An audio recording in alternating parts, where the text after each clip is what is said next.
आदर्श credit cooperative society के निवेशक, कार्यकर्ता भाइयों और बहनों,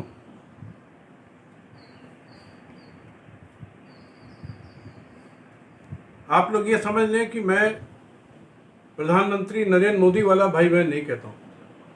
मैं भाई बहन कहता हूँ तो भाई बहन मानता हूँ, और उसी भावना से मैं 24 घंटे में 16-18 घंटे काम कर रहा हूँ आप लोगों के लिए।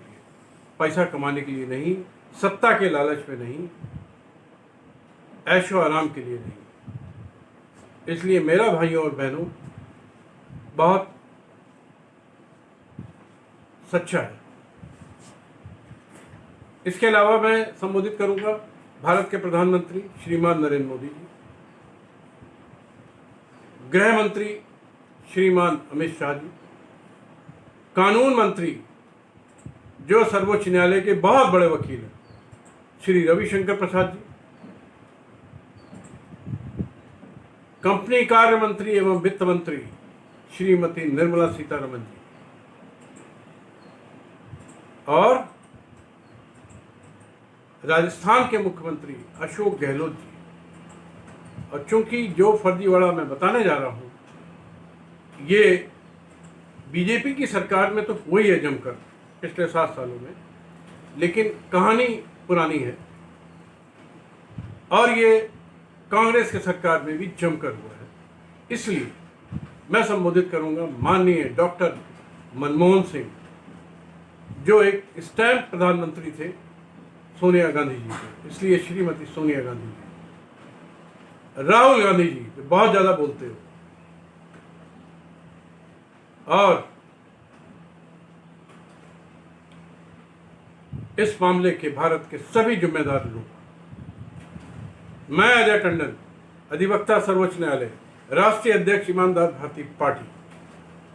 मैं पिछले कुछ महीनों से आदर्श क्रेडिट कोऑपरेटिव सोसाइटी और अन्य इसी तरीके की अनेक फर्जी कंपनियों में फंसे निवेशकों का रुपया मैं ब्याज के दिलवाने के लिए कठोर संघर्ष कर रहा हूँ, और इस सिलसिले में मैंने अनेक वीडियो YouTube में अपने नाम से पोस्ट किए हैं।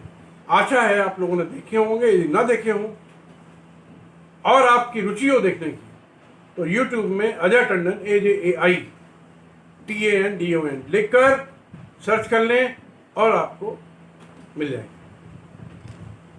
मेरे जीवन का उद्देश्य आप जैसे पीड़ित निवेशकों का कष्ट दूर करना है, और इसके लिए या इसकी आड़ में पैसा कमाना मेरा उद्देश्य नहीं है। वैसे भी मैं 6 वर्गों के लोगों से ना कोई फीस लेता हूं, ना कोई खर्चा लेता हूं। वे लोग कौन हैं? वे लोग हैं भारतीय सेना के शहीदों के आश्रित, जो कि देश की सेवा करते करते शहीद हो गए। उनके सम्मान में यदि उनके परिवार में किसी का पैसा फंसा है तो मैं उससे एक पैसा कभी अभी या कभी नहीं लेता हूँ, किसी मद में नहीं लेता। इसके अलावा विधवाओं, अनाथों, दिव्यांग, 90 वर्ष से अधिक व्यक्ति, अत्यधिक गरीब व्यक्ति जिसके पास बहनों भाइयों खाने तक को नहीं, ऐसे दुर्भाग्यशाली लोगों से मैं ना तो खर्चे के मद में और ना ही फीस के मद में एक पैसा भी ना उम्मीद करता हूं ना लेता हूं। अगर आप उपरोक्त किसी श्रेणी में भाग्यवश नहीं आते हैं, क्योंकि इस श्रेणी में आना कोई बहुत अच्छी चीज थोड़ी है, तो मैं आपसे किसी भी मत में, अगर आप इसमें आते हैं तो मैं किसी भी मत में कोई पैसा नहीं लूंगा, और अगर आप भाग्यवश नहीं आते हैं तो मेरे कठोर और विधिक संघर्ष के मद में मात्र 300 रुपये प्रति सर्टिफिकेट पहले लूंगा, क्योंकि मैं जो बताने जा रहा हूं आपको अंदाजा हो जाएगा कि संघर्ष कितना बड़ा है। और जब मैं आपकी कार्रवाई पूरी बता दूंगा तो आपको यह भी लगेगा कि 300 रुपये बहुत कम है। तो भाइयों और बहनों, मैं 40 साल से वकालत कर रहा हूँ, बहुत बड़े बड़े टाटा और अनेक बड़े क्लाइंट हैं। तो मेरा एक जुनून है, एक पागलपन है आप लोगों का दुख दूर करने का। इसके लिए मैं अपनी अन्य स्रोतों से कमाई आपके काम में लगाता हूँ, इसलिए बहुत नॉमिनल लेता हूँ। उसके बाद जब मिल जाएगा तब के लिए भी मैं बता दूँगा, लेकिन कोई भी अनैतिक, अनुचित और लालच वाली बात न मैं कभी की है, ना कभी करूँगा। एक पैसा बहनों भाइयों मैंने न गलत कमाया है, न कभी गलत कमाऊँगा। भूखे मर जाना पसंद है, बेईमानी का 100 रुपया भी बर्दाश्त नहीं है। अब आइए, आपको मामले के संबंध में मैंने पूरा गहन अध्ययन कर लिया है और इसका निष्कर्ष निम्न प्रकार है। सेंट्रल रजिस्ट्रार डॉक्टर अभिलाष लिखी द्वारा 6/12/18 एवं सेंट्रल रजिस्ट्रार विवेक अग्रवाल द्वारा 29/11/19 को पारित आदेश, जो कि मल्टी स्टेट कोऑपरेटिव सोसाइटी की धारा 86 में पारित किए गए हैं और जिनके द्वारा आदर्श को वाइंड अप कर दिया गया है, पूरी तरह से असंवैधानिक एवं MSCS एक्ट 2002 के प्रावधानों का खुला उल्लंघन है एवं भारत के अन्य कानून, अनेकों कानून जैसे कि भारतीय दंड संहिता, 1 दर्जन और कानून है के अंतर्गत आदर्श के मामले में निम्न व्यक्तियों द्वारा गंभीर संज्ञेय अपराध किए गए हैं और ये सारे व्यक्ति आजीवन कारावास के सजा के भागी हैं।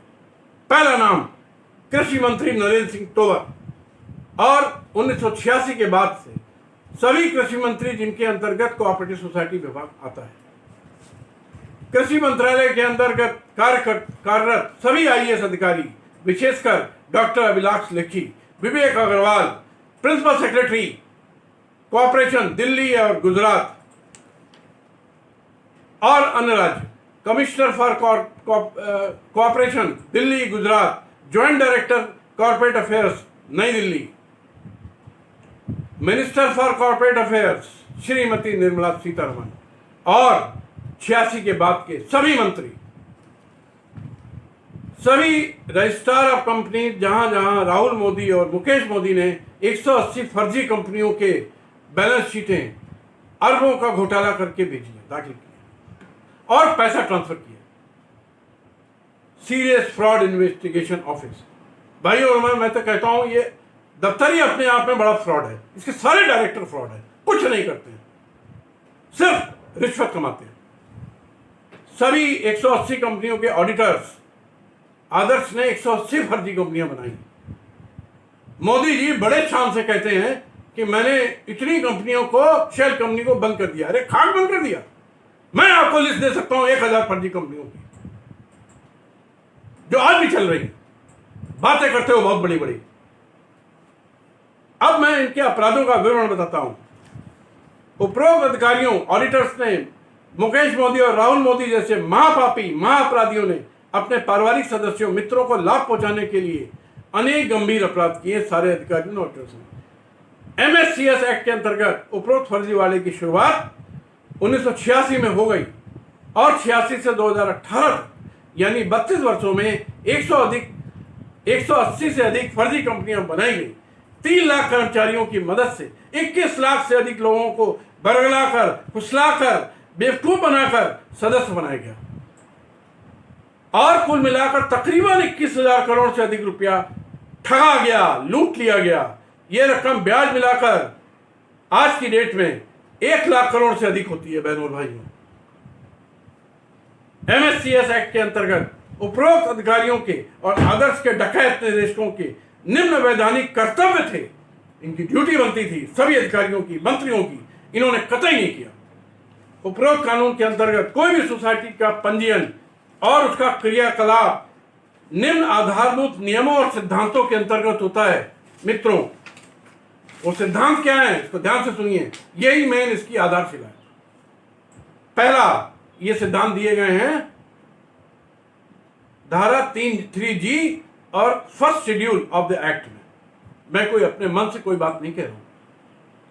पहला, स्वैच्छिक एवं खुली संस्था, सरकारी समितियां स्वैच्छिक संगठन है और लिंग, सामाजिक असमानता, जाति, राजनीतिक आदर्श और धार्मिक विचारों के आधार के बिना किसी भेदभाव के ऐसे व्यक्तियों के लिए जो अपनी सेवाओं का उपयोग करने में समर्थ है, संस्था के नियमों को दायित्वों को स्वीकार करने की इच्छुक। कोई बात नहीं, इसमें कुछ नहीं कहना है।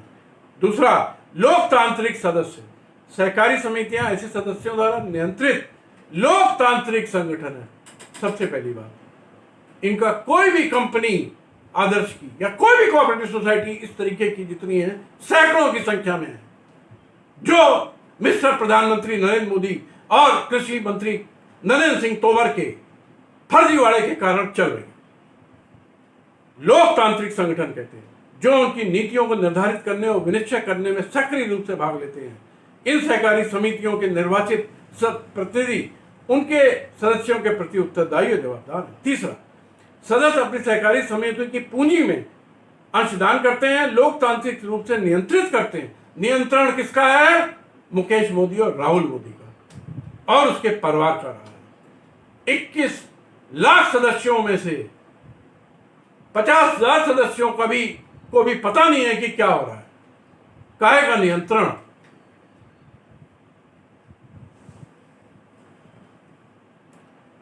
और सहकारी समितियां, चौथा, स्वायत्तता। सहकारी समितियां अपने सदस्यों द्वारा नियंत्रित स्वायत्त यानी कि ऑटोनोमस, शासित और स्वावलंबी संगठन है। कोई स्वावलंबी नहीं है, डिपेंडेंट है मुकेश मोदी पर और राहुल मोदी पर। यदि सहकारी समितियां अन्य संगठनों के साथ अंतर्गत सरकार भी हैं, करार करती हैं, बृहत स्रोतों से पूंजी इकट्ठा करती हैं, तो सदस्यों द्वारा उनका लोकतांत्रिक नियंत्रण सुरक्षित, यानी कि आप पैसा लाइए और दीजिए अपनी कंपनियों को, किसी को भी दीजिए, तो सदस्यों से जनरल मीटिंग करके वार्ता करिए, उनकी अनुमति लीजिए। ऐसा कभी नहीं हुआ और किसी भी सोसाइटी में नहीं हुआ। शिक्षा, प्रशिक्षण, सूचना, अपने सदस्यों को शिक्षा देंगे। शिक्षा तो कोई मतलब ही नहीं है सहकारी समितियों में। सहकारिता,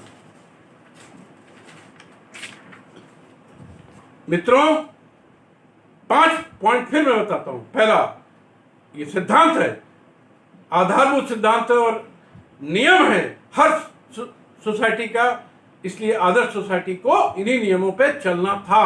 क्या? सदस्यों द्वारा नियंत्रित लोकतांत्रिक संगठन। बिल्कुल नहीं हुआ। सभी सदस्य नीतियों को निर्धारण करने, विनिश्चय करने में सक्रिय रूप से भाग लेते हैं। बिल्कुल नहीं हुआ। स्वायत्त, शासित और स्वावलंबी संगठन है। बिल्कुल नहीं है। पूंजी स्रोतों से इकट्ठा करने और निवेश करने में सभी सहयोगी स्वीकृति मेंबर्स की। बिल्कुल नहीं है। आदर्श के प्रस्तुत मामले में एक भी सिद्धांतों का नियमों का अनुपालन आदर्श द्वारा नहीं किया गया। उपरोक्त अधिकारियों द्वारा 32 वर्षों में मंत्रियों द्वारा आदर्श कोऑपरेटिव सोसाइटी की खुलकर सिद्धांतों की, नियमों की, कानून की खुलकर होली जलाई गई और सभी अधिकारी नियमों और सिद्धांतों की होली को जलने की, होलियां जलने और धज्जियां उड़ते देखते रहे और आदर्श के डकैतों का साथ देते रहे। इसके अलावा 32 वर्षों में आदर्श द्वारा दाखिल किए गए audited statement of accounts, audit report, financial accounts report को यदि ध्यान से देखा जाता, पढ़ा जाता, तो आदर्श के पूरे फर्जीवाड़े का खुलासा बहनों भाइयों 10-15 साल पहले हो गया होता। लेकिन मंत्रियों और अधिकारियों के संज्ञान में सब कुछ आने के बाद भी, चूंकि आदर्श के मुकेश मोदी, राहुल मोदी और इसके जितने पारिवारिक मोदी सभी को करोड़ों की रिश्वत बांट रहे थे। ये नरेंद्र सिंह तोमर को, ये रजिस्ट्रार को, ज्वाइंट सेक्रेटरी को, डायरेक्टर को, जितने हैं, मुख्यमंत्री को, सबको दे रहे थे। और इन्होंने मल्टी स्टेट कोऑपरेटिव एक्ट की धारा, मैं पूरी धाराएं का विवरण पढ़ूंगा तो बहुत समय लगेगा, मैंने खाली नंबर बता रहा हूं आपको। धारा 5, 9, 10, 16, 31, 38, 39, 41, 42, 43, 45, 48, 49, 50, 57, 59, 62, 63, 64, 66, 67, 70, 73, 77, 78, 79, 80, 84, 85, 86, 89, 90, 107, 108, 109, 110, 117, 120, 121, 122, 123। एक एक सेक्शन मैंने बहुत ध्यान से पढ़ा है। सब ये बताते हैं कि पूरी जिम्मेदारी इस एक्ट को चलाने वाली सरकारों की है। जो कृषि मंत्रालय है वो मुआयना करते हैं, टाइम टू टाइम इंस्पेक्शन करते हैं, उसको अंग्रेजी में बोले तो इन्वेस्टिगेशन करते हैं, स्पेशल रिपोर्ट, स्पेशल ऑडिट कराते हैं और क्वार्टरली इसका चेकिंग करते हैं। कुछ नहीं किया और ये लूटते रहे। कोई किसी ने अपनी कॉन्स्टिट्यूशनल ड्यूटी को डिस्चार्ज नहीं किया और 21 लाख मेरे भोले वाले निवेशक का 21,000 करोड़ उनके जीवन भर की खून पसीने की कमाई को ये राहुल मोदी और मुकेश मोदी इन 2-4 दर्जन मंत्री, प्रधानमंत्री और वित्त मंत्री के साथ मिलकर हजम कर गया। इस मामले में मैंने MSCS एक्ट की धारा 1899 के अंतर्गत अपील तैयार कर ली है। बहुत बड़ी अपील है, सैकड़ों पन्नों की याचिकाएं तैयार कर ली हैं, जिसको कि मैं भारत के प्रधानमंत्री, कृषि मंत्री, गृह मंत्री, कानून मंत्री, कंपनी कार्य मंत्री, CBI और आदर्श की 800 शाखाओं से संबंधित 800 बहनों भाइयों शाखाएं खोली चोरों ने। आप सोचिए, हर शाखा से 2-4 हजार निवेशक तो ले लिए होंगे, कितना लूटा है। तो उनसे संबंधित पुलिस थानों, पुलिस कमिश्नर, मुख्यमंत्री, गवर्नर के यहां मैं दाखिल करूंगा। इसके अलावा मैंने सर्वोच्च न्यायालय के लिए भी याचिका तैयार कर ली है। मेरे सारे संघर्ष के उद्देश्य निम्न प्रकार है। लिक्विडेशन आदेशों को निरस्त कराना, ये तत्काल निरस्त होने चाहिए। यहाँ एक बात कहना चाहता हूं कि ये जो लिक्विडेटर बनाया गया है HS पटेल, रिटायर्ड IAS, बेहद गैर जिम्मेदार और बेहद भ्रष्ट अधिकारी है। पटेल ने MSSC एक्ट के अंतर्गत 89, 90 और अन्य सभी नियमों का मजाक बनाकर रख दिया है। लिक्विडेशन आदेश के 2.5 वर्ष बीत जाने के बाद भी अभी तक लिक्विडेशन संबंधित कोई भी कार्रवाई शुरू तक नहीं करी है इसने। लिक्विडेटर मिस्टर पटेल को आदर्श की संपत्तियों के बारे में कुछ भी मालूम नहीं है। मेंबर्स की लिस्ट तैयार नहीं अभी हो पाई है, शुरू नहीं हुई है। आदर्श की लिक्विडिटी के बारे में कोई विवरण तैयार नहीं है मित्रों, और ये लाखों रुपए सरकार से ले रहा होगा, जिसका नाम है HS पटेल। इसके खिलाफ भी FIR होगी। इसलिए बहनों भाइयों, अगर आप ना जागे तो ये वाइंडिंग अप की आड़ में आप सभी का पैसा डूबना तय है। ये पूरा गैंग है, भारत सरकार, राज्य सरकार, IAS और ये लिक्विडेटर, ऑडिटर, सबका। और हम लोग कुछ भी ना कर पाएंगे, इसलिए मैं कहता हूं जाग जाइए, वैधानिक आक्रमण कर दीजिए इन सब के ऊपर।